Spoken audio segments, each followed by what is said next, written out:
আসসালামু আলাইকুম ওয়া রাহমাতুল্লাহি ওয়া বারাকাতুহু। এক ভাই জানতে চেয়েছেন, গোসলের আগে স্বাভাবিক গোসল হোক অথবা ফরজ গোসল হোক, ফরজ গোসলের আগে অথবা স্বাভাবিক গোসলের আগে এ অজু করলে গোসলের পরে আবার নতুন করে অজু করতে হবে কিনা। ভাই, এখানে একটি গুরুত্বপূর্ণ বিষয় হচ্ছে স্বাভাবিক গোসল এবং ফরজ গোসল। অবশ্যই ফরজ গোসলের ক্ষেত্রে ফরজগুলোকে আদায় করতে হবে। গোসলের ফরজ তিনটি আমরা জানি, সেই তিনটি ফরজকে আদায় করতে হবে। আর স্বাভাবিক গোসল, এই স্বাভাবিক গোসলের পূর্বে যদি আপনারা অজু করেন, আপনি অজু করে নেন, তাহলে গোসলের ফরজও আদায় হয়ে গেল, সুন্নতও আদায় হয়ে গেল, অজুও হয়ে গেল।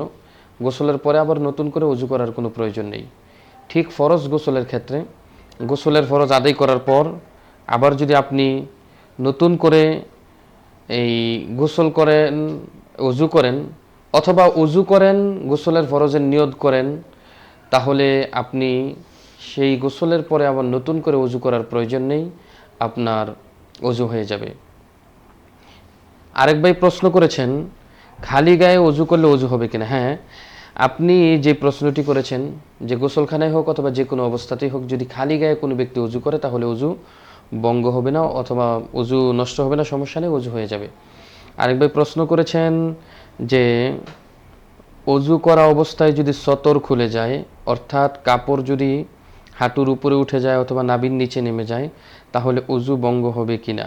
না, অজু ভঙ্গ হবে না। যদি হাঁটুর উপরে কাপড় উঠে যায় অথবা নাভির নিচে নেমে যায়, এতে অজু ভঙ্গ হবে না, আপনার অজু থাকবে। এর জন্য নতুন করে অজু করার প্রয়োজন নেই।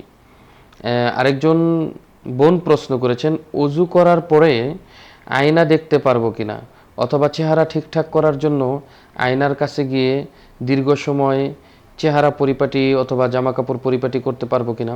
অনেকে বলে আয়নার ছবির দিকে তাকালে অজু ভেঙে যায়।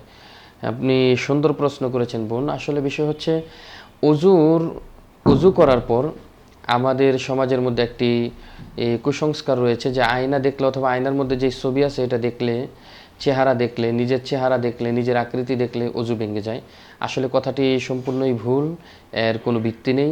সুতরাং কোনো ব্যক্তি যদি অজু করে আয়না দেখে অথবা নিজের চেহারা পরিপাটি করে, জামা কাপড় পরিপাটি করে, এতে তার অজু নষ্ট হবে না এবং নতুন করে অজুও করতে হবে না। আশা করি উত্তরটি বুঝতে পেরেছেন। আসসালামু আলাইকুম ওয়া রাহমাতুল্লাহ।